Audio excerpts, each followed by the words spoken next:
जय हिंद साथियों, मैं आदेश आपका राही आदि क्लासेस में स्वागत करता हूं। हम सभी विसर्ग संधि पढ़ रहे थे। विसर्ग संधि में पहला रूल और दूसरा रूल देख चुके थे।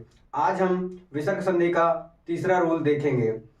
यदि जब विसर्ग के पहले आ या आ हो और विसर्ग के बाद कोई स्वर या प्रत्येक वर्ग का तीसरा, चौथा, पांचवा वर्ण या फिर अंतस्थ व्यंजन हो तो जो विसर्ग होता है वह हमारा रा में परिवर्तित हो जाता है। यदि विसर्ग के पहले विसर्ग संधि का तीसरा रूल देखेंगे, पहला और दूसरा देख चुके थे।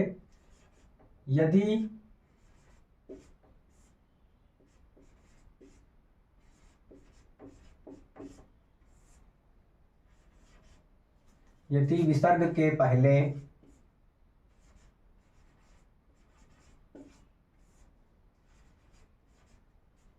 आया आ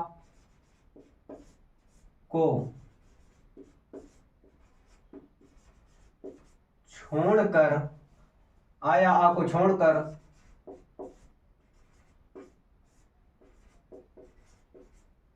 कोई स्वर हो,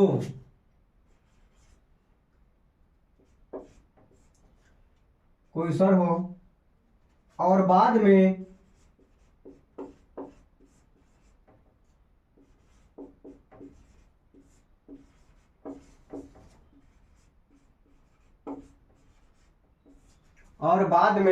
प्रत्येक वर्ग का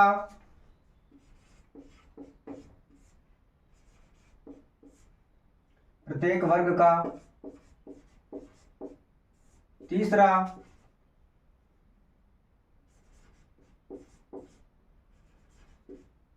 चौथा, पांचवा या फिर अंतस्थ व्यंजन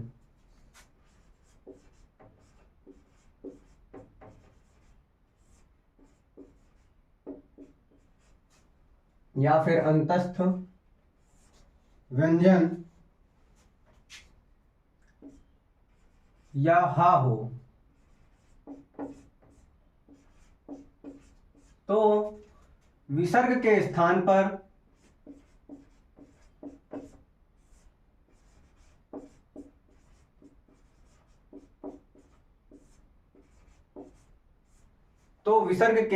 पर रा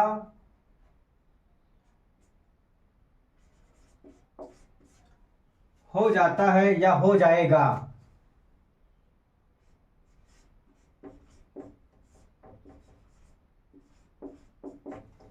यह हमारी विसर्ग संधि की तीसरा रूल है। अब इसके हम कुछ उदाहरण देख लेते हैं, जैसे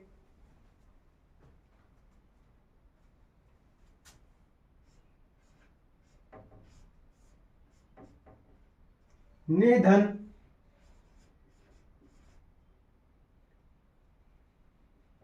निर्धन अर्थक, निर्धन अर्थक। जब विसर्ग के पहले आया आ को छोड़कर कोई स्वर हो, यानी यहां पर विसर्ग के पहले आया आ ना आए, बाकी कोई स्वर आ सकता है, तो यहां पर ई आया है और विसर्ग के बाद प्रत्येक वर्ग का तीसरा, चौथा, पांचवा या फिर अंतस्थ व्यंजन या फिर इसी में स्वर हो या कोई स्वर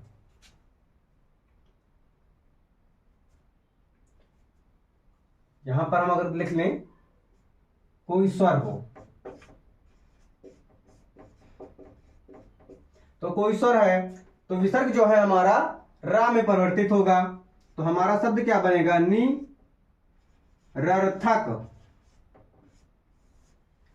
निरर्थक शब्द बन जाएगा। और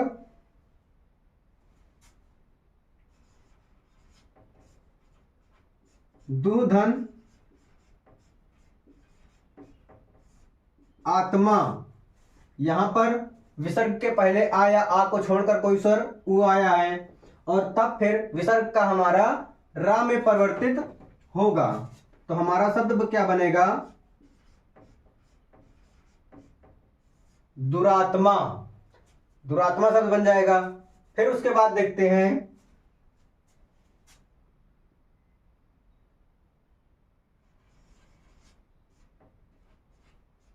दुधन बल।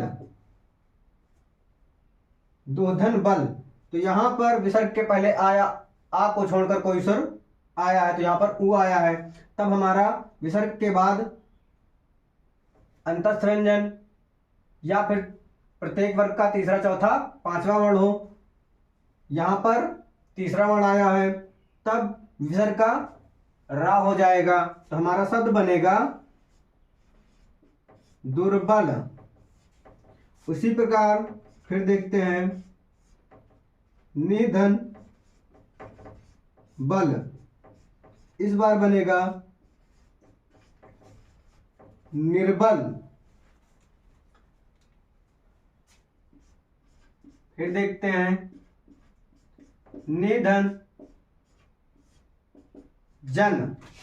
निधन जन, विसर्ग के पहले आया आ को छोड़कर कोई स्वर आए और विसर्ग के बाद में प्रत्येक वर्ग का तीसरा चौथा पांचवा या फिर अंतस्थ व्यंजन या कोई स्वर या हा वर्ण आए, तो यहाँ पर तीसरा वर्ण आया है तो विसर्ग का रा हो जाएगा।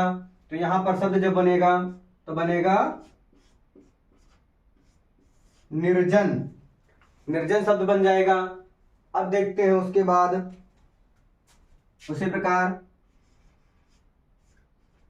ये दा है, दुह धन जन, शब्द क्या बनेगा? दुर्जन। दुर्जन शब्द बन जाएगा। फिर देखते हैं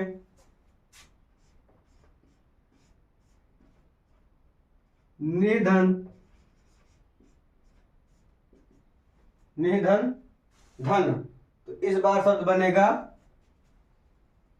विसर्ग के पहले आया को छोड़कर कोई स्वर आए और बाद में प्रत्येक वर्ग का तीसरा चौथा पांचवा में से आए या अंतस्थ व्यंजन आए या कोई स्वर आ जाए या फिर हा आ जाए तो विसर्ग का रा हो जाता है। तो यहां पर विसर्ग का रा बनाएंगे, तब हमारा शब्द बनेगा निर्धन। तो ये हमारा विसर्ग संधि का तीसरा रूल हो गया। अब हम इसके बाद विसर्ग संधि का चौथा रूल देखेंगे।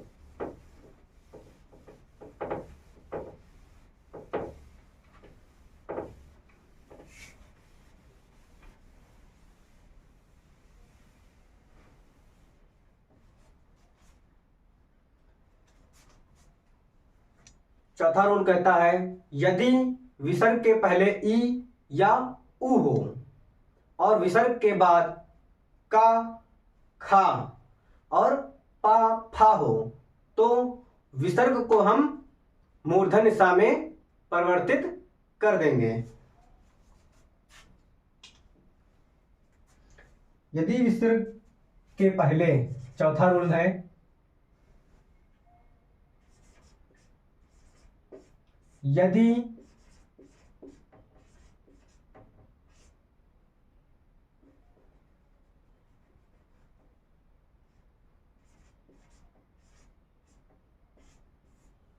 विसर्ग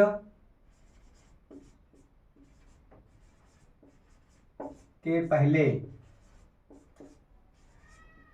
ई या उ हो और बाद में का खा या पाफा, का खा या पाफा हो तो विसर्ग के स्थान पर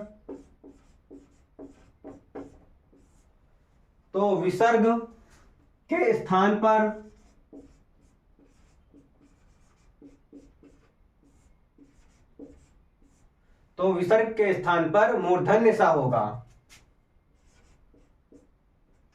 विसर्ग के स्थान पर ये सा हो जाएगा। अब हम इसके कुछ उदाहरण देख लेते हैं।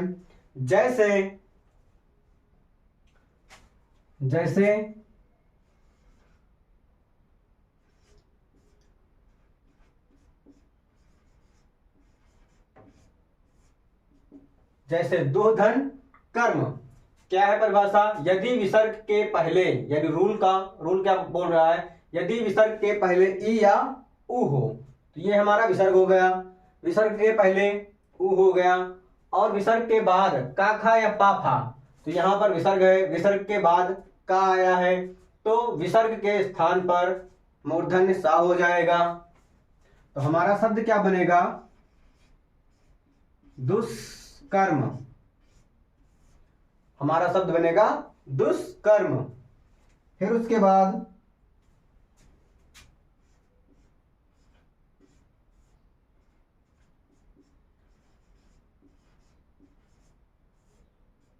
निधन कपट। यहां पर विसर्ग है, विसर्ग के पहले ई या उ होना चाहिए तो ई है। उसके बाद विसर्ग के बाद का खा या पाफा हो तो विसर्ग का मूर्धन्य सा होगा। यहां पर है यानी छोटी ही है। फिर विसर्ग के बाद का भी आया है तो विसर्ग का मूर्धन्य सा में परिवर्तित करेंगे तो हमारा जो शब्द बनेगा वो बनेगा निष्कपट। निष्कपट शब्द बन जाएगा। उसके बाद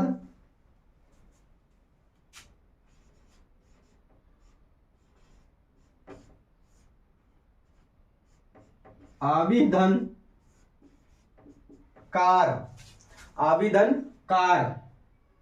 विसर्ग के पहले ई या उ हो तो ई है। विसर्ग के बाद का खा पाफा हो तो विसर्ग का यानी विसर्ग के स्थान पर मूर्धन्य सा होगा। तो यहां पर हमारा शब्द बनेगा आविष्कार। आविष्कार शब्द बन जाएगा। फिर उसके बाद देखते हैं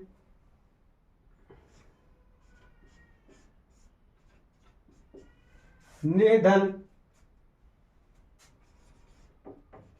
कंटक। निधन कंटक। तो ये शब्द हम बनाएंगे जब संधि करेंगे, मेल करेंगे, तब हमारा शब्द बनेगा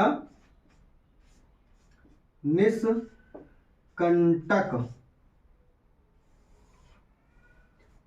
निष्कंटक। फिर उसके बाद देखते हैं निधन प्राण। निधन प्राण। तो यहां पर जब हम संधि करेंगे, मेल करेंगे तो बनेगा निस प्राण। तो ये हमारी विसर्ग संधि का चौथा रूल हो गया।